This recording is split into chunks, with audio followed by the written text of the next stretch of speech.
Badara Diallo ou la naissance d'un chantre littéraire. Né à Géoul, Badara Diallo est un passionné des lettres. De l'université Gaston Berger de Saint-Louis, où il a passé presque ses humanités, Badara n'a cessé de séduire le monde avec sa plume bien taillée à travers ses chroniques. À l'UGB, il était aussi actif dans les joutes oratoires de Débattons.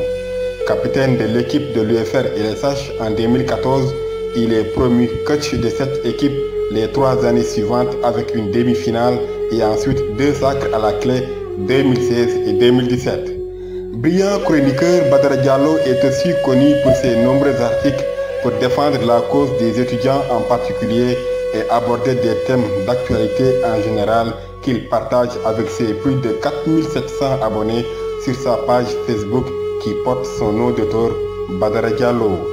Entre autres articles, on peut citer UGB, les vérités inédites, une honte étatique, Africain, je suis de tout cœur avec Macron, ou encore l'émouvante lettre dans l'imaginaire d'une lettre posthume de Phalocène.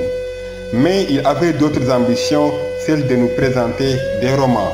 Le 8 septembre 2019, notre talentueux écrivain et enseignant en même temps nous présente son premier ouvrage intitulé Le Grand Roi Odi, ou le parcours d'un mandat spécial qu'il dédie à son défunt père adoptif, à Meribey. Alors, le thème central, c'est la politique. Et qui dit politique dans une république parle essentiellement de toutes les préoccupations des hommes de la cité.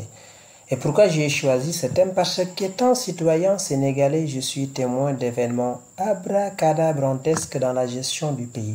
Des événements qui mettent le pays dans une situation tellement alarmante que tout homme honnête et sensé doit reconnaître qu'il y a un problème. Je vais même vous dire que celui qui refuse d'admettre que le Sénégal a des problèmes est lui-même un problème. D'abord, j'ai osé en parler car je ne suis pas de la veine de beaucoup d'écrivains qui évitent d'aborder ce thème sensible, prétextant être apolitique. Dans ce sens, je pense comme le poète et dramaturge allemand Bertolt Brecht, que je cite, « Le pire des analphabètes, c'est l'analphabète politique. Il n'écoute pas, ne parle pas, ne participe pas aux événements politiques. Il ne sait pas que le coût de la vie, le prix des haricots et du poisson, le prix de la farine, le loyer, le prix des souliers et des médicaments dépendent des décisions politiques. L'analphabète politique est si bête qu'il s'enorgueille et gonfle la poitrine pour dire qu'il déteste la politique. Il ne sait pas, l'imbécile, que c'est son ignorance politique qui produit la prostituée, l'enfant de la rue, le voleur, le pire de tous les bandits et surtout le politicien malhonnête, menteur et corrompu qui lèche les pieds des entreprises nationales et multinationales. » Fin de citation. La politique est alors l'affaire de tout citoyen conscient. Il faut absolument se mettre face aux militants béni-oui qui disent « Laissez passer la justice du roi ». Et aux opposants aussi, nihilistes et enjôleurs à l'esprit vindicatif. Il faut aussi se mettre face aux dirigeants qui commettent des scandales et brandissent au nid soit qui mal y pense.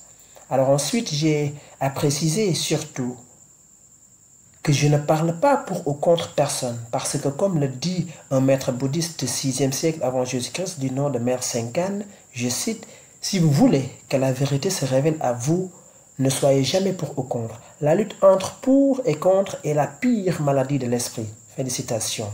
Alors je ne parle pas pour ou contre personne. Je défends des principes.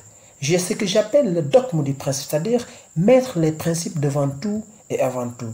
Enfin, je ne suis pas de ceux qui disent et répètent sans relâche « j'aime ce pays, j'aime ce pays, j'aime ce pays », sans rien faire pour ce pays. Parce que justement, comme le disait de la façon la plus vraie Pierre Reverdy vers 1920, je cite, « Il n'y a pas d'amour, il n'y a que des preuves d'amour. » Fin de citation. Pour qui me demande alors pourquoi j'ai écrit Le Grand Roi Odi ou le parcours de mandat spécial, eh bien je réponds, c'est pour montrer une preuve d'amour à ce pays que j'aime profondément. Très inspiré, il est lui-même l'inspiration, pourrait-on dire. Entre facilité du verbe et verbe facile, Badara Diallo valse entre les pénombres d'un sacre conquérant. Membre très actif du collectif Parlons Poésie, M. Diallo nous livre pour son collectif.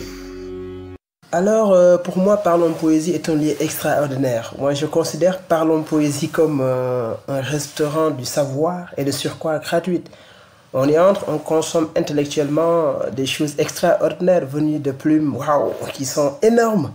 Donc, en même temps aussi, c'est un milieu d'épanouissement. Tu écris, tu mets ton poème, automatiquement, il y a énormément de gens qui viennent voilà, lire ton poème avec tout l'art qu'il faut. Donc, c'est extraordinaire. Un milieu où des intellectuels, des jeunes intellectuels se rassemblent pour essentiellement parler de choses littéraires. Donc, c'est un milieu vraiment extraordinaire. Donc, également, les travaux réalisés déjà, les anthologies, waouh, on voit ça et on sent qu'il y a des gens qui sont là, des jeunes qui sont prêts à prendre le relève et continuer à faire vraiment avancer les choses littéraires. Et donc c'est essentiel pour les jeunes, mais également pour l'avenir pluriel de la littérature dans ce pays et dans le monde entier, puisqu'il ne rassemble pas que des Sénégalais. Donc parlons poésie, waouh, c'est tout ce qu'il faut pour un intellectuel.